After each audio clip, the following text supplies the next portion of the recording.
ఆయన తగ్గ పొంతే ఇక్కడ ఉంది.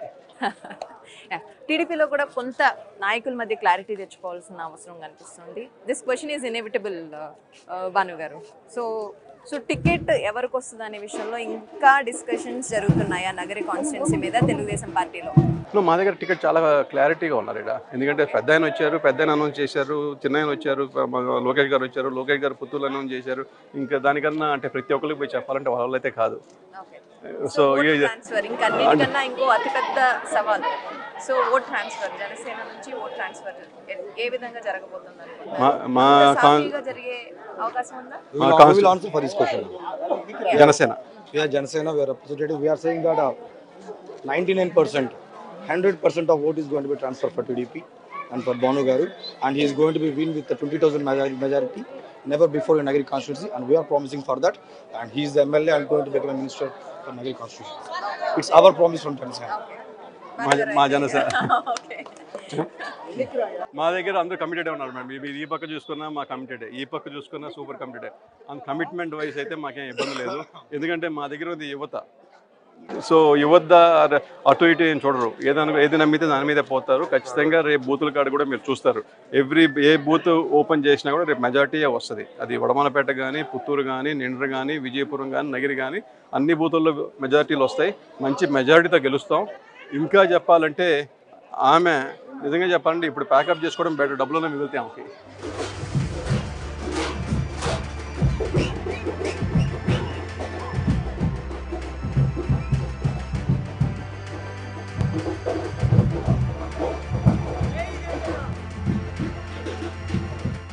సో ప్రధానమైన హామీలు షుగర్ కేన్ ఫ్యాక్టరీ విషయంలో కావచ్చు, మీకు చెరుకు పంట ఎక్కువ, అండ్ హ్యాండ్లూమ్ విషయంలో కావచ్చు, గతంలో అనేక హామీలు ఇచ్చారు, హామీలు ఏమీ నెరవేర్చలేదు. ఇప్పుడు మీరు అవే హామీలతో మళ్ళీ ప్రజల దగ్గరికి వెళ్తున్నారా? ఇంకా ఏమన్నా కొత్త రోడ్ మ్యాప్తో మీరు నగర ప్రజలకి దగ్గరికి వెళ్తున్నారు? నగిరికి వచ్చే కార్యక్రమం ఐ మీన్ బ్రాడర్ మేనిఫెస్టో పక్కన పెడితే నగిరి వరకు చూస్తే మా దగ్గర నెత్తం షుగర్స్ అని ఉంది. It's a private industry.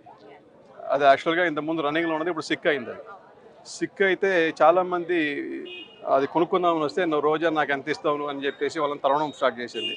Almost ఒక 3-4 పార్టీలు రాకుండా వెళ్ళిపోయారు. అంటే ఈమెకి ఇచ్చి ఈమె అడిగే డబ్బులు చూసి బిత్తరపోయారు. 5 కోట్లు, 8 కోట్లు, 10 కోట్లు అడుగుతుంది. మేము మామూలుగానే సిక్ ఇండస్ట్రీకి లైఫ్ ఇద్దామని వస్తున్నాం, నీకు ఇచ్చే డబ్బులు ఏంటి అని చెప్పి వాళ్ళు ఇది అయ్యే పని కదని వెళ్ళిపోయారు.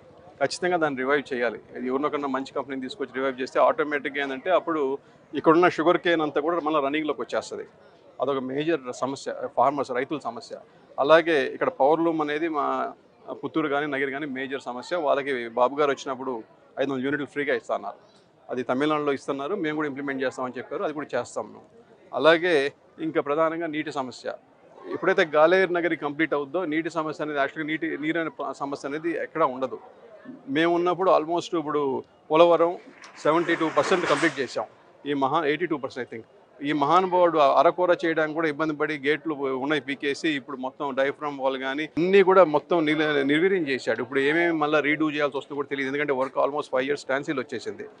అది మళ్ళీ ఒకసారి దాన్ని తిరిగి చూసి దాన్ని కంప్లీట్ చేసుకుంటే ఆటోమేటిక్గా గోదావరి వాటర్ కృష్ణాకి వస్తుంది, కృష్ణా వాటర్ రాయలసీమకి వస్తుంది, అంటే మా దాకా వస్తుంది. మాకు ఇక్కడ నిజం చెప్పండి వాటర్ డిఫిసిట్ ఏరియాలో పూర్తిగా సీజనల్ రెయిన్స్ మీద ఆధారపడి ఉంటాం. నీళ్లు వర్షం పడితే నీళ్లు, లేకపోతే డ్రౌట్సే ఉంటాయి ఇక్కడ.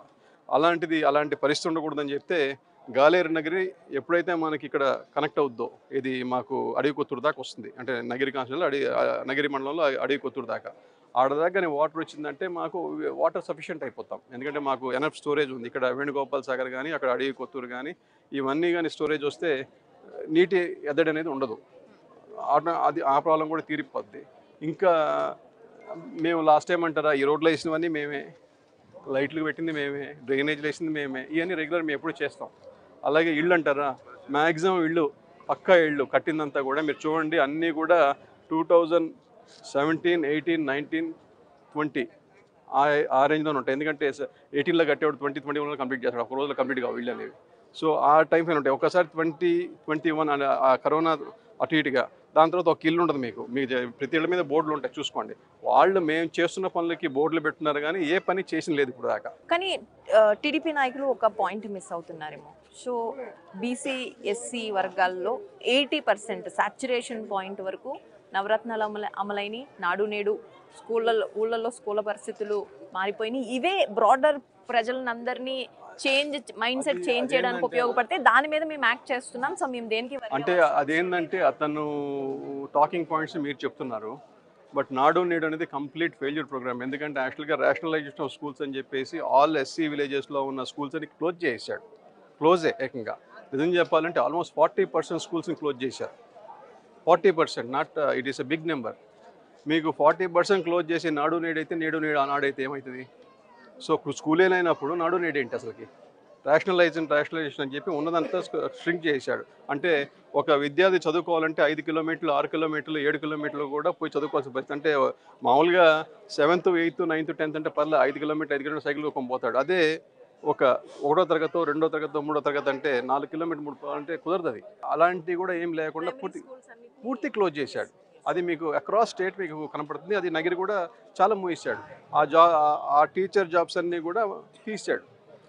అవి కూడా లేకుండా చేశాడు. ఇవాళ డిఎస్సి అంటే ఎక్కడ నుంచి వస్తుంది? స్కూల్స్ అన్ని మూసేస్తే ఇవాళ పూర్తిగా అంటే మొత్తం స్టూడెంట్స్ అంతా కూడా ప్రైవేట్ స్కూళ్ళకి డ్రైవ్ చేస్తున్నాడు. మీరు పోయి ప్రైవేట్లో చదువుకోండి పూర్తిగా ప్రైవేట్ స్కూల్లో డ్రైవ్ చేస్తూ ఉన్నాడు అతను. గవర్నమెంట్ స్కూల్స్ అని మూసేసేసి. అలాగే ఇంగ్లీష్ ఎడ్యుకేషన్ అంటాడు. ఏంటి ఇంగ్లీష్ ఎడ్యుకేషను? ఇప్పుడు మనం అంటే నిజంగా తెలుగు నోట్ చేసే పనే కాదు. మన దగ్గర ఉన్నదంతా కూడా తెలుగు మీడియం టీచర్లు హైర్ చేస్తున్నాం. వాళ్ళతో ఇంగ్లీష్ అంటే చెప్పిస్తారు. అసలు నాకు అర్థం కావట్లేదు. మీరు ఒక ఫేజ్ వైజ్ చేసినా ఒక అర్థం ఉంది. ఎందుకంటే ఇప్పుడు ఉన్న టీచర్స్ని మీరు నడపాలి. ఆల్ ఆఫ్ షడన్ అదేమి అక్కడతో ఆగితే పర్లేదు. సిబిఎస్ఈ ఆ తర్వాత IB and IB full form చేసేది ఇది మహానుభావుడు గారు ఐబీ చెప్తున్నాడు. ఇంకేం చెప్పాలమ్మా? ఇప్పుడు ఆంధ్రకు పట్టిన శని నష్టం దాని వల్ల అర్థం చేసుకోవచ్చు. ఇవాళ మనకన్నా తెలివైన వాళ్ళు, మీరు కాలనీస్ అంటున్నారు, కాలనీస్లో మనకన్నా చైతన్యంగా ఉన్నారు వాళ్ళు. మీరు కాలనీస్లో కూడా ఖచ్చితంగా ఆయన వ్యతిరేక తీర్పు రాబోతా ఉంది. మను గారు, all the very best. So ఈసారి మీ ఫాదర్ లెగసీని కంటిన్యూ చేయాలి. మీరు అమెరికా నుంచి తిరిగి వచ్చిన ఏదైతే ఎయిమ్తో వచ్చారో అది సార్థకం అవ్వాలని కోరుకుంటున్నాను. All the very best. Thank you.